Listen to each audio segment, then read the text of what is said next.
Olá, sejam todos bem-vindos ao nosso live de sábado que passou para domingo.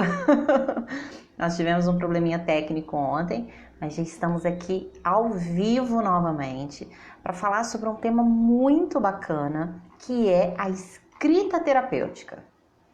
E eu queria até que você colocasse aqui nos comentários, né?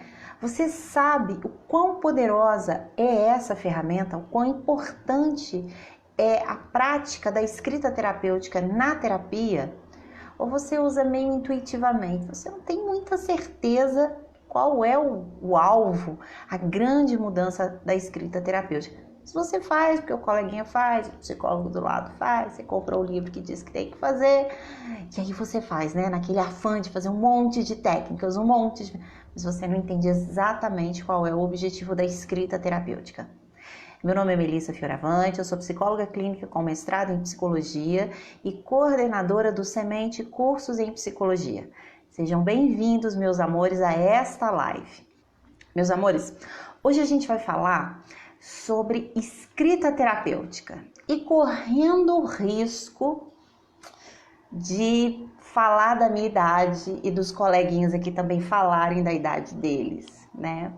Não tem problema, qualquer coisa a gente não publica o live, tá bom? Fica escondido. Quem aqui não é da época, já comecei com a época, significa que é muito tempo. Quem não é da época dos diários, do papel de carta, do diário com folha perfumada, porque também não podia ser qualquer diário, gente. Tinha que ser um diário com capa perolada, com aquela coisa meio purpurinada, aquele cadeado que a gente tinha a sensação de que era cadeado de cofre. E depois a gente descobre que com um garfo a gente consegue abrir aquilo ali, né? E aí com aquele cadeado, e quando você abre aquele diário, tinha aquelas folhas perfumadas pra gente falar o quê? Da vida, né? Dos nossos romances. Isso quando a gente tinha lá, sei lá, 8 anos de idade, 10 anos de idade, né? E aí, era diário com gatinho, era diário com cachorrinho, era diário com aquelas crianças segurando florzinha. Mas quem é da nossa geração sabe o quão era importante ter um diário, o quão era importante. Você sempre ganhava de uma tia, de uma prima, né? No Natal, num amigo oculto, naquela troca entre colegas, né? De escola. Havia, né, sempre um presente que era um diário, principalmente do público feminino, isso era muito comum, né? As meninas gostavam de fazer diários, de escrever lá sobre as experiências. Então, hoje isso já não acontece com tanta frequência, né? Mas na minha geração isso era um presente comum a ser dado. E pouco se sabia naquele momento da importância de se conectar com a sua própria intimidade, porque o diário, gente, é isso, é uma conexão com a própria intimidade, é uma conexão com a própria vida. Havia um traço de confissão. Uma das coisas mais interessantes nesses diários é que a criança e o adolescente sabia que ali era um espaço de não julgamento, onde ele poderia falar sobre qualquer coisa que ele estivesse pensando ou sentindo, como uma forma de tirar, sabe, um peso que estava dentro e colocar num lugar seguro, num lugar que daria conta daquele peso, né? A galera aqui já tá levantando a mãozinha, dizendo de quem que é da época. Aqui, ó, a Cristina tá dizendo que era da época, a Érica também. A Érica ainda fez assim, tipo, não adianta ficar com vergonha não, Érica, é tudo da nossa geração. E ainda meio que fazer. A minha irmã, gente, ela tinha coleção de papel de carta, cada papel de carta mais maravilhoso. E se ele fosse maravilhoso, raro e perfumado, nossa, aquilo era um prêmio, né? Era destaque. Aquilo sim era melhor do que ter 500 mil amigos no Instagram, né? Então, naquele momento, muitos jovens já reconheciam um diário como uma espécie de confissão, uma espécie onde eu poderia ser quem eu era sem julgamento. Algumas pessoas usavam o diário diariamente, né? Todos os dias se escrevia algo. Algumas outras pessoas usavam o diário mais como um momento mais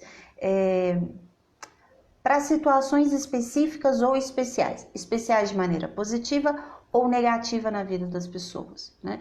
Tem um filme muito bacana, já tô eu, menos de 15 minutos de live citando filme, mas quem já me acompanha há muito tempo sabe que aqui eu vou citando filme à torta direita, né? Aquele filme O Diário de Bridget Jones, vocês vão ver que o uso do diário dela tem frases bem curtas, tem frases bem simples, né? Mas aquilo era suficiente para ela se conectar com a ideia, exprimir aquilo que ela estava sentindo, os momentos de frustração, a raiva dela, né? E isso é muito importante. Então, o diário era um jeito da gente refletir sobre todas as nossas ações daquele dia, né? Organizar os nossos pensamentos. Ele funciona como um desabafo. E muitas vezes, para algumas pessoas, era meio que de fato o melhor amigo. Sabe aquela história de que um bom segredo nunca é compartilhado? Que a partir do momento que você conta, deixa de ser segredo. Essa história de que eu vou contar só para fulano, mas ó, é segredo. Ah, Melissa, mas se é segredo não podia contar, gente? Não podia, mas não é bem o que acontece muitas vezes. Mas ali no diário, não. No nosso diário, a gente tem a sensação de que a gente está pegando o que é mais importante e colocando, de fato, num lugar seguro, né? Então, quando a gente pensa em escrever, né, num formato de diário, essa escrita ajuda a gente a superar as expectativas traumáticas para começar tudo no dia seguinte. E isso é muito importante. Bem, então, se a gente está falando de algo que por muito tempo funcionou, vale a pena a gente recuperar esse trabalho que de alguma forma acolhia nosso estado emocional para dentro do consultório. Você sabia que quando o seu paciente realiza a escrita terapêutica ou expressiva, vocês podem encontrar esses dois termos, ele tem os seguintes benefícios, e é de verdade, tá? Eles organizam as experiências que parecem não ter saída, facilitando o encontro de soluções. Alguns pacientes se aderem muito, de maneira muito colada, né? Uma fusão significativa com a emoção que aquele problema, aquela dificuldade traz. Todo problema, toda dificuldade vem junto também um estado emocional, tá? Para esse estado emocional modificar, muitas vezes a gente precisa pensar diferente sobre o problema ou pensar em soluções para o problema. Quando a gente fica absolutamente aderido em estado de fusão com esse estado emocional, a gente não consegue pensar sobre as soluções. Não estou dizendo que a gente não tem o direito dos 5 minutos de reclamação, ok? A gente já falou sobre isso em live, sobre a ventilação da raiva, a gente vai falar até um pouquinho sobre isso novamente. Mas sabe aquele dia que a gente está a fim de reclamar? E aí vem o colega e diz assim, mas você pode fazer isso. Mas isso não tá bom, isso não vai dar certo, esse plano não vai gostar. Não, mas então você podia fazer de outro jeito, né? Não, mas do outro jeito não funciona. No final você vira e fala assim, eu só quero reclamar, me deixa reclamar, me deixa falar mal do mundo, né? Quem é que hoje não tá de quarentena, que às vezes fala, gente, não aguento mais, pelo amor de Deus, reclama. Aí você fala, então tá, então sai de casa. Não, sair de casa eu não quero, só quero reclamar. Só quero gastar meus 5 minutos de energia reclamando. Quando a gente faz isso, a gente não consegue se conectar com as soluções. E muito paciente vem para terapia para reclamar. Isso é uma coisa muito importante. A prática terapêutica do terapeuta precisa começar a reconhecer os primeiros sinais de que o paciente ele não está fazendo terapia, mas sim de que o paciente está reclamando. Nós temos uma aula gratuita, uma live sobre isso, que são os estágios de mudança, tá? Pacientes que só reclamam, na maioria das vezes ele está em estágio de pré-contemplação. Ele nem sabe que ele tem um problema. Ele se conecta com aquele estado emocional, mas ele não se identifica como um problema ou até mesmo como uma solução do problema. Então ele fica ali entre pré-contemplação e contemplação. Depois eu coloco aqui nos comentários o link para vocês assistirem essa live que vale muito a pena, tá? Bem, é uma forma de gerir as nossas emoções. Trabalhar com a escrita terapêutica é uma ferramenta importante para gerar regulação emocional. A regulação emocional, ela parte do princípio que eu consigo identificar o meu estado emocional, eu consigo nomear, eu consigo quantificar e eu consigo também identificar os gatilhos que me causam esse estado emocional, além de propiciar alternativas.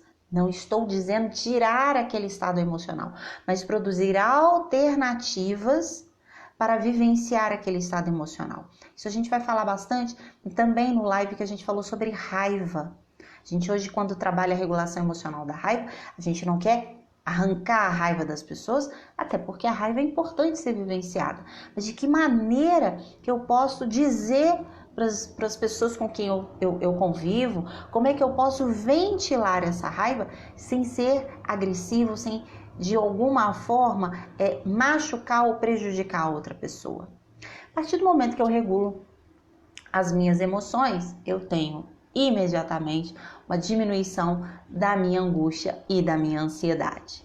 E isso facilita muito a adesão do tratamento. O paciente ele começa a ter uma regulação emocional, ele consegue ver metas de curto, às vezes médio e longo prazo, médio nem tanto, mas curto e médio prazo, e ele consegue entender por que ele está na terapia. Ele para de reclamar, gente. Ele começa a fazer terapia. Terapia é estar num espaço de mudança. E a escrita terapêutica é uma técnica, é uma ferramenta que faz com que o sujeito olhe para aquilo ali, né? Olhe para dentro e veja o que ele pode mudar. Tá? Na psicologia, muitos cientistas e escritores têm mostrado a importância e o potencial terapêutico de escrever sobre experiências pessoais. A escrita, envolvendo a expressão dos pensamentos e sentimentos, é conhecida por ajudar a amenizar traumas psicológicos e melhorar o humor. Portanto, se você tem pacientes que têm transtorno de estresse pós-traumático, paciente com estresse agudo, ou qualquer um que se encaixe naquele quadro, né, de transtornos, de traumas e estressores, essa é uma ferramenta muito importante para você utilizar. Quando as pessoas escrevem sobre si mesmas, sobre suas experiências e seus sentimentos de forma não julgadora, cria-se um processo de ressignificação junto com a autocompaixão. Uma das coisas mais interessantes de que quando nós tínhamos o diário, é que ali a gente sabia que podia falar sobre qualquer coisa. Eu nem vou dizer que nós podíamos ser quem nós éramos, porque nós temos, né, várias facetas. Quando a gente trabalha em terapia do esquema, a gente entende que a gente tem vários modos. E todos esses modos fazem parte da pessoa que eu sou. Claro que dentro do trabalho terapêutico, a gente vai tentar diminuir, suprimir aqueles modos mais disfuncionais, aqueles modos mais prejudiciais na vida do paciente. Mas a gente não vai conseguir passar uma máquina, ficar dentro de uma máquina de lavar e sair uma pessoa nova, né? É isso que a gente fala muito. Não existe a extinção dos esquemas desadaptativos. A gente tenta só se tornar mais funcional. Então a gente tem várias facetas. Quando a gente escreve o diário, a gente tem uma das principais facetas, que é não se preocupar nem com o julgamento do outro, nem com o nosso próprio julgamento. E, portanto, a gente pode expressar ali todos os nossos sentimentos, todos os nossos pensamentos, mesmo que eles não tenham uma conexão muito clara. Eu não estou falando de falar livremente, porque, na verdade, uma das propostas da escrita terapêutica é que ela cause uma reflexão no sujeito. O sujeito ele tem que estar ali desenvolvendo ao longo do tempo em que ele utiliza essa técnica um processo de reflexão, de ressignificação. Quando a gente fala de ressignificar é tornar o sujeito muito mais flexível, é fazer com que ele compreenda que aquilo que ele vivenciou podem ter outras explicações, ou podem ter alternativas para aquilo que ele está pensando e para aquilo que ele está sentindo. E quando ele consegue fazer isso com autocompaixão, ele também não aciona em si um componente hipercrítico. Porque não adianta a gente tirar a culpa do hoje e colocar a culpa em cima da gente. A gente continua fazendo a mesma coisa. Muitas vezes a gente vai descobrir que todo mundo é vilão e todo mundo é vítima. E que faz parte da humanidade. E que ser humano é assim. A gente acerta e a gente erra. Num live recente, nós falamos sobre a importância da compaixão consigo mesmo, tá? Então, quando a gente trabalha a escrita terapêutica, a gente dá um novo sentido e significado para aquilo que é vivenciado e para suas lembranças. Não existe máquina do tempo. A gente não consegue fazer igual aquele personagem de Volta para o Futuro, entrar num carro super turbinado e falar assim, meu filho, vamos fazer diferente. Seu pai nasceu pobre, agora ele vai nascer rico. Nós não podemos fazer isso. E o problema, muitas vezes, não é só o que nós vivenciamos, mas é a memória afetiva, é a memória esquemática que vem junto com isso. E muitas vezes eu passo 10, 15 anos da minha vida, 15 anos da minha vida, 20 anos da minha vida, tendo uma interpretação baseada em esquemas disfuncionais, baseada numa emoção que poderia ser ressignificada. Vocês imaginem, né, aquilo que uma vez eu já falei com vocês, né? Quem me acompanha, quem me assiste sabe disso. Gente, desculpa, eu tô morrendo de frio, tá? Tô aqui com uma leve corizinha porque tá um frio danado. Eu já falei com vocês, e algumas pessoas que me acompanham, que são alunos, que estão aqui com a gente, né? Que por muito tempo eu tive um esquema de fraude, um esquema de fracasso gigante dentro da minha cabeça. Gigante. Um dos elementos que contribuía muito para isso é que boa parte da minha adolescência eu mudei muito de cidade. Infância e adolescência, eu mudava muito de cidade. Muitas vezes eu cheguei a estudar em 3, 4 escolas no mesmo ano. Embora eu fosse estudiosa, embora eu gostasse de estudar e aprendesse as coisas com muita facilidade, eu criei em mim uma memória, um sentido para as minhas lembranças de que eu não era uma boa aluna e de que aquilo ali não seria bom o suficiente, né? Aquela minha experiência acadêmica não era boa o suficiente para que eu entrasse numa universidade, ainda mais numa universidade pública, que todo mundo sabe o quão concorrente é. Toda essa história e toda essa lembrança, ela chega na época do cursinho, criando em mim estratégias de enfrentamento que me sabotavam o tempo todo. Eu nunca fiz um bom simulado quando eu fazia os simulados, né? Eu não era uma boa aluna. Eu falo que a única apostila que eu tinha os exercícios completos era o exercício de física, porque o meu tio que era o professor de física, entendeu? E eu ainda morava com ele, então eu não entendia bulhufas do que ele estava falando. Bem, eu faço vestibular e por cargas d'água eu passo no vestibular. E aí, ao invés de ressignificar toda a minha experiência, que depois eu fui ressignificar lá na terapia, aquilo ali serve como algo que confronta os meus esquemas e aí me gera muito sofrimento. Para conseguir entender um pouco o que estava acontecendo comigo, eu acabei criando uma teoria. As pessoas sabem que eu sou bastante criativa para criar teorias, né? De que provavelmente alguns alunos tinham tido o CPF clonado e que esse CPF clonado estava servindo para dar alunos laranja na universidade. E que logo depois os alunos... Meus amores, não faz o menor sentido, eu sei disso, mas na minha época fazia todo sentido do mundo que eu estava falando. Na minha época, eu já estava me vendo no Fantástico, entendeu? Com aquela tela preta, com aquela voz de robô, 6 meses depois, quando eu entrei na faculdade. Principalmente porque eu perdi colegas, porque eu perdi amigos, porque eu passei no vestibular e outras pessoas não passaram e aquilo me gerou uma culpa enorme. Em vez de eu ressignificar aquela experiência, como, olha só, você não estudou no último ano, mas todo o seu ensino médio, todo o seu ensino fundamental, você foi uma boa aluna. Isso diz da sua história. Não. Eu peguei aquela experiência e usei aquela experiência para dizer quem eu era. Quem é da terapia cognitiva vai saber, né? Que na tríade cognitiva a gente tem quem sou eu, quem são as pessoas, quem é o meu e quem é o meu futuro. Quando eu ressignifico essa minha experiência, eu também ressignifico quem eu sou. Logo, isso já está implícito que eu também posso o quê? Melhorar a minha autoestima. Escrever, portanto, se torna uma estratégia de coping. Quem é que já ouviu falar dessa palavrinha em terapia e psicologia?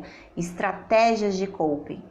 Coping é definido como um conjunto de esforços cognitivos e comportamentais utilizados pelo indivíduo com o objetivo de lidar com demandas específicas, internas ou externas, que surgem em situações de estresse e são avaliados como sobrecarregadas ou excedendo os nossos recursos pessoais. Então, quando a gente tem uma estratégia de coping, a gente tenta passar por cima daquilo ali. A gente utiliza naquele momento de estresse algo para que a gente consiga superar aquele processo. Ou seja, é um mecanismo de enfrentamento de estresse e traz tantos benefícios psicológicos quanto benefícios fisiológicos. Porque a partir do momento que eu consigo diminuir o meu estresse, eu consigo diminuir também respostas fisiológicas que eu tenho ao estresse. Dores no corpo, taquicardia, sensações de tontura. Muitas vezes eu tenho dores musculares, além, né, meu povo? Os probleminhas de estômago, úlcera, intestino preso demais, intestino solto demais, né? Estresse e ansiedade ataca ali aquele processo gástrico, que é uma loucura. Um dos grandes defensores dessa técnica é um cara chamado James Pennebaker. Ele é psicólogo social, e ele vai dizer o seguinte, que o ato de escrever, independente da qualidade da escrita, parece ter o potencial de prover benefícios físicos e mentais, com melhorias em longo prazo no humor, nos níveis de estresse e em sintomas depressivos. E ele continua dizendo o seguinte: escrever sobre experiências, sentimentos e pensamentos pode ter grande valor terapêutico, possivelmente porque isso auxilia a fazer reflexões. Essas reflexões possibilitam examinar cada experiência a partir de vários ângulos, em vez de, por exemplo, tentar transferir a culpa para os outros. Quando a gente fala de reflexão, eu quero que vocês pensem principalmente numa ideia de metacognição, que é como se a gente tivesse a capacidade de sair do nosso corpo e olhar para aquilo que está acontecendo. A gente vivencia aquilo de uma maneira externa. É o pensar sobre o que eu estou pensando. Quando a gente tem essa prática de pensar sobre o que a gente está pensando, a gente começa a criar uma desfusão. Eu não vivencio aquele pensamento e aquela emoção como uma verdade. Eu vivencio como um fenômeno. E eu olho para ele me predispondo a acreditar que da mesma forma que existe esse fenômeno dentro de mim, podem existir outros fenômenos e outras hipóteses. Tem uma galerinha aqui falando, deixa eu só ver. O N está falando, meu TCC é sobre fatores de risco e proteção em psicólogos clínicos. Muito legal seu TCC. Gente, vocês podem usar aqui, tá, o espaço para fazer perguntas, tá bom? Eu tô seguindo aqui o meu roteiro e vocês podem, tá bom? A Amanda tá dizendo que amava papel de cartas. Minhas filhas eram colecionadoras. A minha irmã era melhor para colecionar as coisas, gente. Minha irmã era organizada, era uma coisa maravilhosa. Gente, muita gente aqui. A Valéria tá dizendo, estou fazendo curso de psicanálise, sempre acompanhando suas lives. Obrigada. Tá vendo, gente? Aqui é eclético. tá? Aqui é eclético, o importante é a gente aprender. Vamos pensar sobre o que estamos pensando, vamos sair fora da caixa, tá? E a escrita terapêutica nada mais é do que isso, vamos sair fora da caixa, tá? O Pennebaker, gente, ele começou a usar a escrita terapêutica nele mesmo. No finalzinho da década de 70, ele passou por um processo de separação absolutamente traumático para ele, e ele ficou pelo menos um mês da cama, não conseguia sair, não conseguia fazer nada. A única coisa que ele conseguiu fazer depois de um mês foi escrever. E aí ele começou a escrever e de repente ele estava escrevendo diariamente. E ele percebeu, depois de um tempo, que essa escrita, além de motivar ele a sair da cama para que ele pudesse escrever, fez com que os sinais e os sintomas de depressão e ansiedade fossem diminuindo. Mais ou menos na década de 80, ele resolve fazer uma pesquisa a respeito da escrita terapêutica e aí ele coloca um grupo, né, para escrever. E aí ele diz o seguinte, que eles querem que esse grupo escreva por 15 minutos mais ou menos, tá? E escreva tudo o que quiser, de forma bem detalhada, né, bem expressiva, com bastante emoção, e um outro grupo, o grupo controle, escrever sobre coisas que aconteceram na vida deles, né, naquele momento inclusive, mas de maneira muito objetiva. E aí esses encontros foram acontecendo várias e várias vezes, e depois foi analisado, né, a posteriori, como que era o estado de saúde dessas pessoas. E o Pennebaker verificou que as pessoas que escreviam, né, nos diários de maneira muito mais reflexiva, muito mais complexa, né, tinham muito menos adoecimento mental, né, e aí eu tô falando de sinais de ansiedade, sintomas de ansiedade, do que aquelas pessoas que escreveram de maneira objetiva, tá? Escrever sobre experiências, sentimentos e pensamentos pode ter um grande valor terapêutico.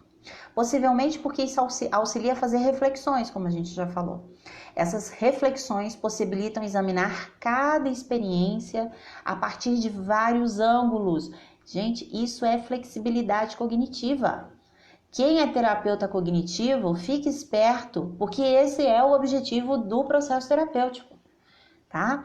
Um dos grandes axiomas da terapia cognitiva é propiciar ao seu paciente uma flexibilidade cognitiva, ou seja, ele consegue ver aquele problema por diversos ângulos, ele vai ter diversas explicações sobre isso, né? Nesse exercício reflexivo, a pessoa pode identificar questões e eventos que moldaram e impactaram sua vida e entender o que elas estão fazendo e por que elas impactam tanto a sua vida. Uma das maneiras mais tradicionais, não são as únicas, e no finalzinho da nossa live, fica aqui comigo que eu vou dar algumas dicas de como fazer escrita terapêutica na terapia. Mas uma das formas mais tradicionais de trabalhar a escrita terapêutica é o seguinte: sugere-se que seu paciente escreva pensamentos e sentimentos diversos, tá? Como se fosse um diário. Ele deve fazer isso de 15 a 30 minutos, de 3 a 5 dias consecutivos. Ele vai falar sobre traumas específicos, eventos emocionalmente significativos, como perder um emprego, a perda de um relacionamento, o nascimento de um bebê. Como vocês sabem, eu sou mãe, e um bebê impacta muito de maneira positiva, mas muito de maneira negativa, é sempre uma grande mudança, né? Vamos tirar essa romantização da maternidade. Isso é ótimo. Se você está atendendo mamães que estão no puerpério, indiquem a ela fazer escrita terapêutica. Estão perdendo tempo, olha que ferramenta incrível, tá? Essa escrita, gente, na década de 80 era feita aonde? No papel e caneta, porque ninguém tinha computador, né? Ela pode ser feita no papel, ela pode ser feita no computador e até mesmo no WhatsApp, tá? Algumas pessoas já me perguntaram o seguinte: Melissa, eu tenho um aplicativo que escreve, tá? Que digita enquanto eu tô falando. Eu posso fazer isso? Pode, mas é importante que seja transformado em escrita. É o ideal? Não é o ideal. Por quê? Porque o tempo que nós gastamos escrevendo é menor que o tempo que nós gastamos falando, né? Eu, então, que não tenho filtro mental, a escrita, gente, até porque por mais que a gente tenha uma super coordenação, ela não é tão rápida quanto o nosso pensamento. A nossa língua já é mais rápida que o nosso pensamento de fala, tá? Então é importante esse tempo, tá? É muito importante porque contribui para... Opa, vamos lá, vamos uma coisa de cada vez, né? Isso ajuda bastante. Mas, se o seu paciente não quiser, ok, pode ser feito dessa forma. A técnica da escrita, né, terapêutica ou expressiva, pode ser feita para expressar eventos do momento atual. Ele não precisa ser traumático. Pode ser alguma coisa que está acontecendo hoje, tá? Ou coisas que aconteceram há muito tempo atrás. O foco é dissertar sobre o que é considerado extremamente importante pela pessoa que experienciou a situação. Portanto, a gente tem que tomar muito cuidado, porque esse objetivo, um dos objetivos da técnica, não é falar sobre o cotidiano, né, gente? Não é falar do cotidiano. Não é falar que você demorou 3 horas para receber a sua pizza no iFood, sabendo que era Dia das Mães e que estava tudo lotado. Gente, é Dia das Mães. Quem é que não ficou 1h30 esperando, além do que o iFood falou que esperar? Faz parte do cotidiano. Agora, se isso foi extremamente traumático para o sujeito, aí ok. Aí vale a pena falar. O ato de escrever, independente da qualidade da escrita, parece ter o potencial de promover benefícios físicos e mentais, com melhorias a longo prazo no humor, nos níveis de estresse e sintomas depressivos. James Pennebaker deu algumas dicas, né, de como que a gente poderia estar fazendo essa escrita terapêutica. Então, a gente vai fazer mais ou menos por 15 minutos todo dia e é muito importante insistir por pelo menos 4 dias seguidos. E aí eu vou falar já por que não é tão simples fazer essa técnica, tá? A gente vai escolher um local silencioso e isolado, vai desligar o celular, não vai ficar na frente do computador. Não, Melissa, eu posso fazer no computador? Pode, desliga a rede social, desliga Facebook, desliga Instagram, YouTube, tá? Se estiver assistindo a minha live, faz a técnica depois. Continua assistindo a minha live e depois faz a técnica, mas antes disso você não pode. Não se preocupe com a gramática, ok? Lembra? Ligar o botãozinho do não julgamento, não é para ser crítico, seja compassivo, não é prova de redação do Enem, tá bom? Deixa fluir. Na terapia cognitiva, a gente vai encontrar essa técnica com outros nomes e às vezes com uma cara um pouquinho diferente, mas a intencionalidade é a mesma, tá? A intencionalidade terapêutica. A gente vai chamar de cartão de enfrentamento, cartão relâmpago, diários do esquema. No próximo final de semana, dia 23 e 24 de maio, nós vamos ter um curso online específico para técnicas em terapias do esquema. E a gente vai falar desse diário dos esquemas, desse cartão relâmpago e de outras técnicas que também são bem interessantes. Se você sabe um pouquinho de terapia do esquema, se você já fez o nosso curso de introdução à terapia do esquema, não perde a oportunidade de participar ao vivo comigo não, tá? Se você não puder participar ao vivo, não tem o menor problema, você pode adquirir a gravação depois. Agora, meus amores, vocês estão prestando atenção em tudo que eu falei? Vocês acharam lindo? Vocês querem começar? Vocês já vão comprar lá no Wish, aqueles canais japoneses, um monte de papel de carta? Ok, então presta atenção. Não tenham pensamentos mágicos de que esse exercício vai ser como um filme da Disney, que vocês vão começar a escrever e que no final isso vai virar um livro e vai ser um best-seller. Não, presta atenção. Essa técnica, ela gera muito desconforto. Pô, Melissa, mas agora que você vai falar, claro, gente, é assim que a gente fala, entendeu? É igual o brinquedo de criança. O brinquedo é maravilhoso, ele é lindo, todo colorido, mas ele precisa de 6 pilhas para funcionar. Sabe quanto que custa 6 pilhas? Alcalinas. Vocês não sabem quanto que custa 6 pilhas? É assim. Primeiro a gente fala a funcionalidade do brinquedo. Depois a gente diz quanto de pilha que vocês vão gastar. Essa técnica cria inicialmente muito desconforto. É muito comum os pacientes terem um aumento de ansiedade ou tentarem desqualificar o exercício. Não serve pra porcaria nenhuma isso aqui, gente. Olha só, tô escrevendo. Quem é que vai ler isso aqui?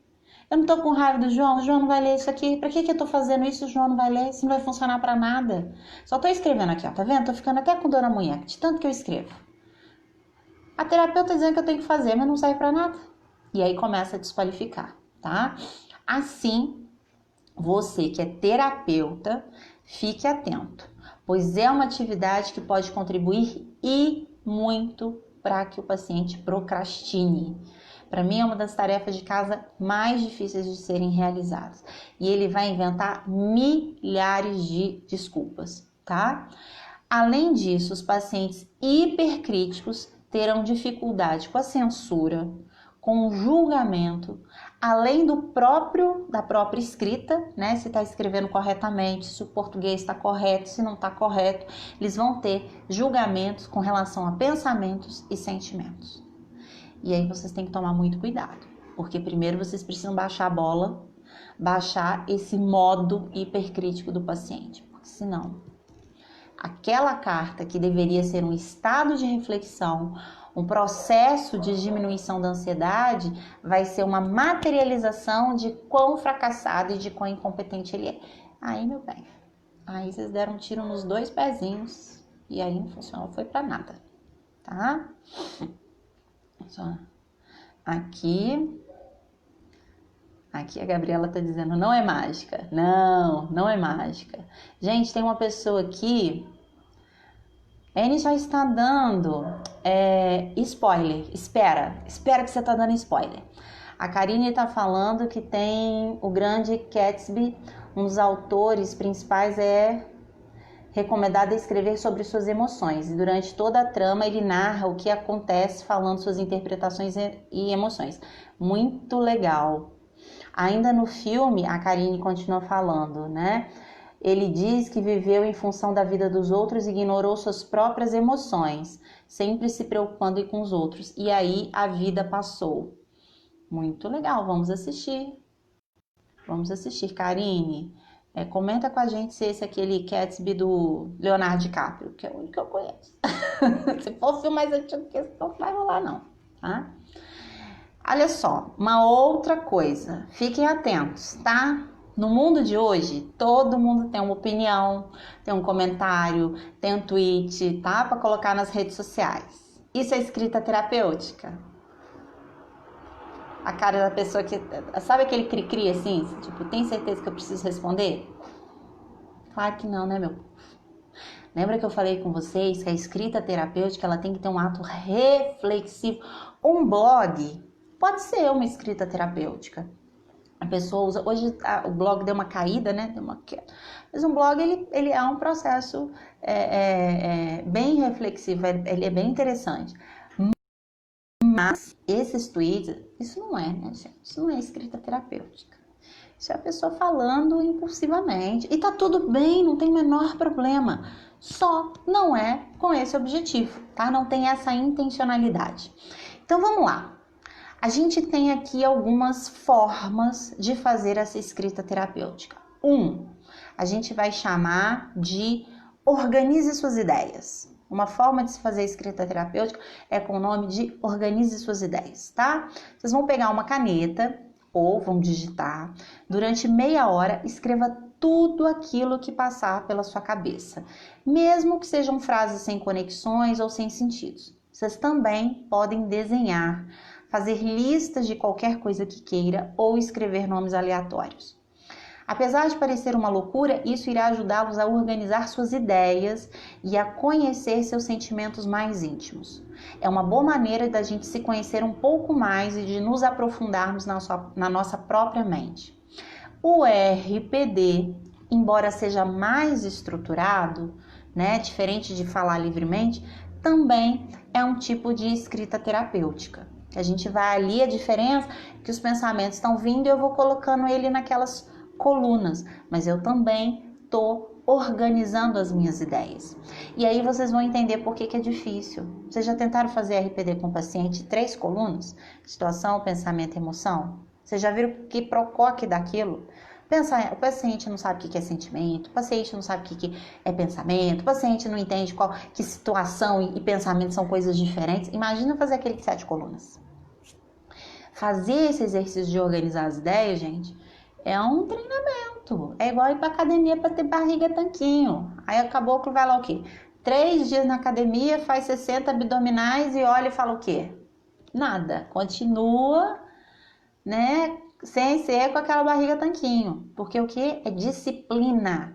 Tem que ser constante. Se não for constante, a pessoa perde. Ainda mais a gente que está no momento de vida, não estou falando agora, na vida, né? Que a gente não para raciocinar, a gente consome informação, a gente consome textos, a gente consome coisas nas redes sociais sem parar para pensar. As pessoas estão indo lá e compartilhando. Vocês querem ver um negócio que vocês fazem? Precisa apontar o dedinho, nem fazer carinho que vocês fazem, não. Vocês recebem aqueles posts. Bom dia, que seu dia seja maravilhoso. Vocês nem terminaram de ler aquilo ali, vocês já estão compartilhando com 60 grupos, sem saber se a pessoa que vocês estão compartilhando tem interesse naquilo. Pelo amor de Deus.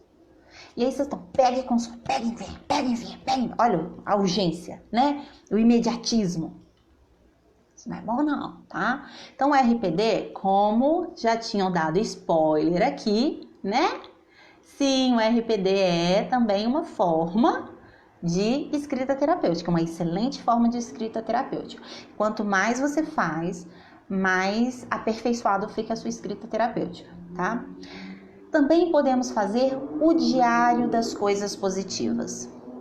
Quando você se levanta a cada manhã, deve se focar em todas as coisas boas que existem ao seu redor. Anote-as e à noite, antes de dormir, leia-as.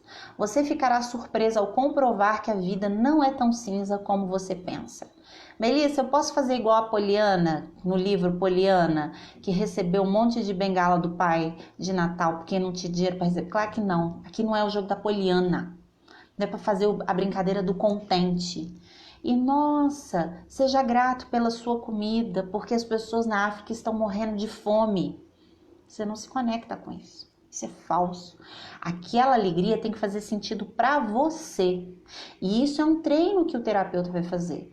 Muitos desses pacientes, eles têm uma distorção cognitiva que é a minimização das coisas positivas e a maximização das coisas negativas.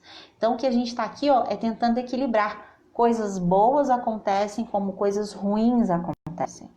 Tem dias que podem acontecer só coisas ruins, tudo bem. Mas não acontece todo dia ruim, só coisas ruins.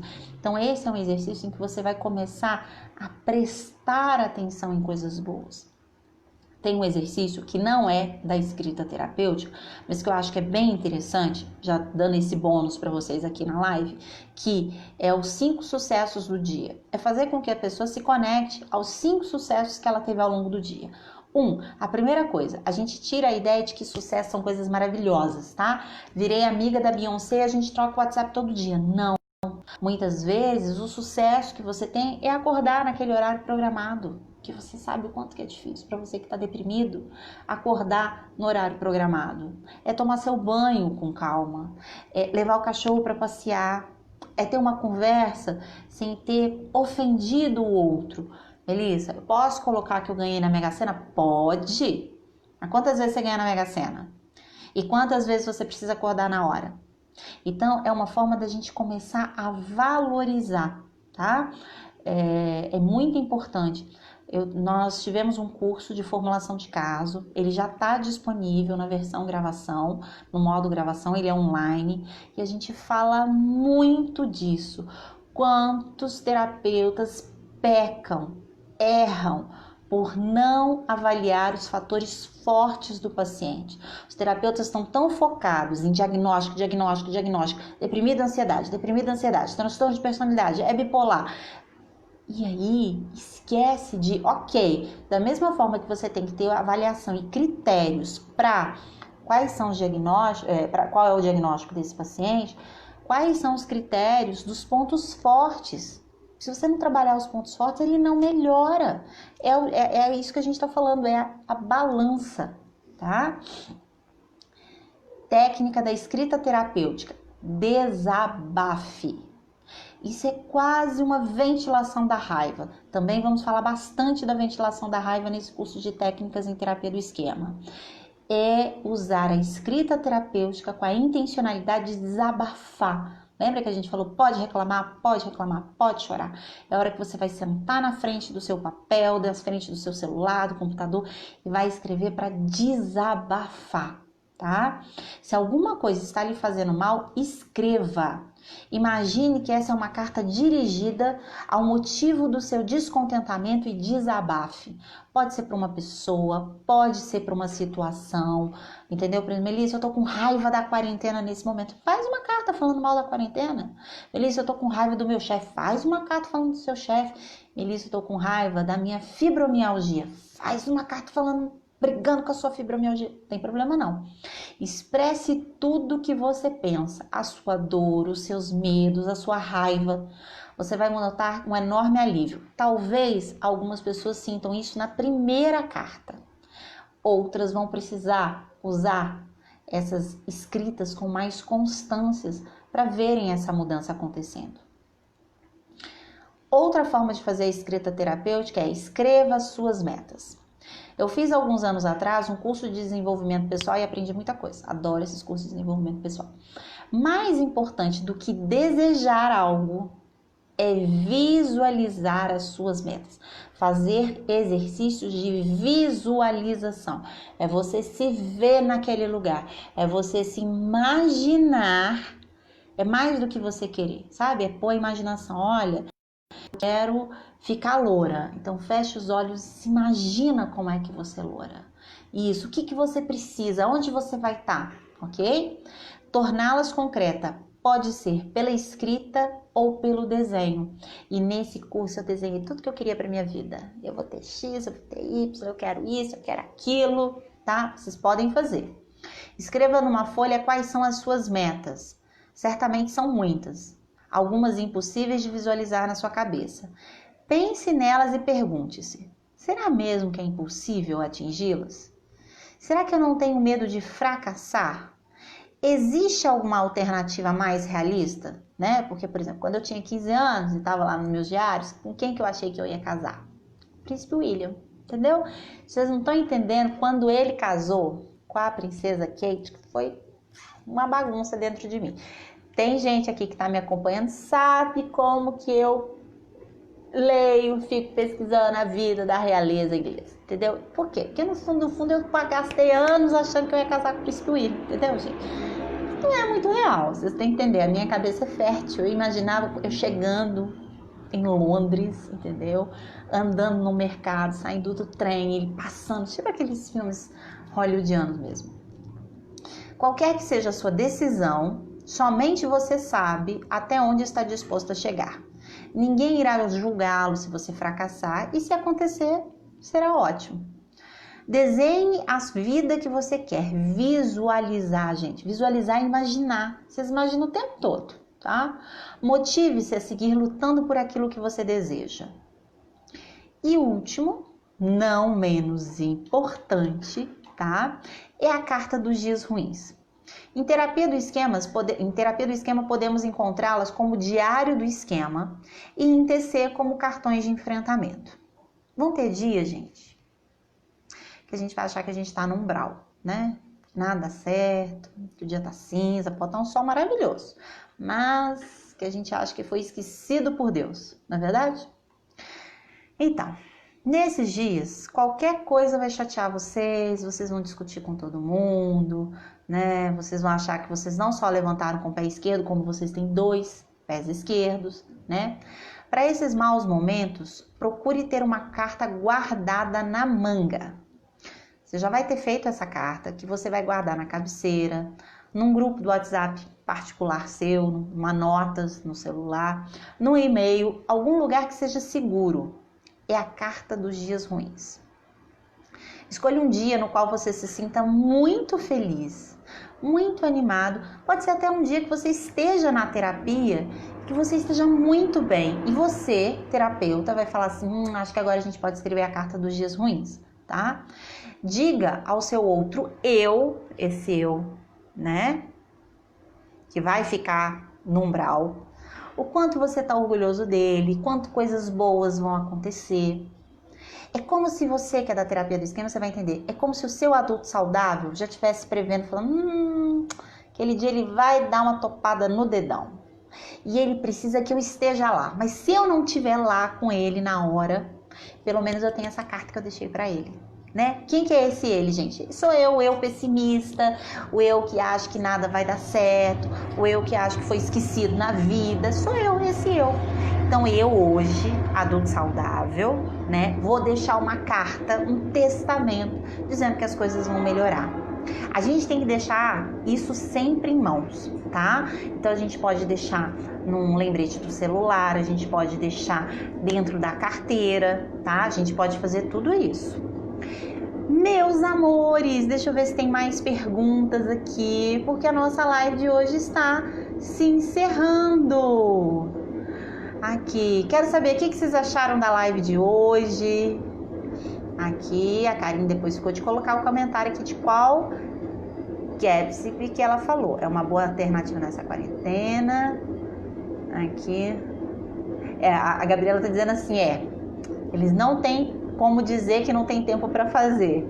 Aí a Karine tá falando, gente, eu acho que esse filme inclusive tem lá na Netflix, tá? Eu vi recentemente numa lista lá de sugestão o Gatsby do Leonardo DiCaprio, tá? Lá de Mato Grosso. Januária tá aqui com a gente. Rio Grande do Sul. Tá todo mundo aqui. Meus amores, foi maravilhoso essa live. Quem pegou agora no finalzinho ou pegou no metade, não assistiu no início, amanhã vai estar no nosso canal do YouTube, youtube.com/Semente Psicologia. Lá vocês encontram esse. Recentemente a gente falou do perdão em psicoterapia, né? Pacientes excessivamente hipercríticos. Temos lá falando mais de terapia do esquema. E lembrando para vocês que aqui eu comentei sobre 2 cursos muito bacanas que vocês encontram no sementepsicologia.com.br. Nesse final de semana, do dia 23 e 24 de maio, a gente vai ter o curso online ao vivo de técnicas em terapias do esquema. Vocês vão ver que algumas coisas que a gente falou hoje, a gente vai falar com mais intensidade, com mais especificidade nesse curso. E um curso que eu acho que vale muito a pena vocês conhecerem. E vocês têm acesso gratuito por 30 minutos, né, dos 30 minutos iniciais da aula, é o curso de formulação de caso. Vocês acessam o nosso site www.sementepsicologia.com.br/cursos e procurem o curso de formulação de caso. Lá, quando vocês descem a página, vocês acessam os 30 minutos iniciais gratuitamente desse curso. Foi muito bacana e vale bastante a pena, tá? A galera tá aqui. Oi, Andrei, querido. A Gabriela é de Taubaté. Foi maravilhoso, foi muito bom. Hoje a galera tava aqui em peso, hein? Espírito Santo. Gente, compartilha. Terminou aqui a live e compartilha, tá bom? Semana que vem a gente não vai ter live porque eu vou estar em curso com uma galerinha aí que já vai estar me esperando. No outro final de semana a gente volta, tá bom? Ó, um grande beijo. Pode deixar seus comentários aqui que depois eu respondo, viu? Isso, manda joinha, manda coraçãozinho, manda beijo aqui, tá? Beijo grande pra vocês. Tchau!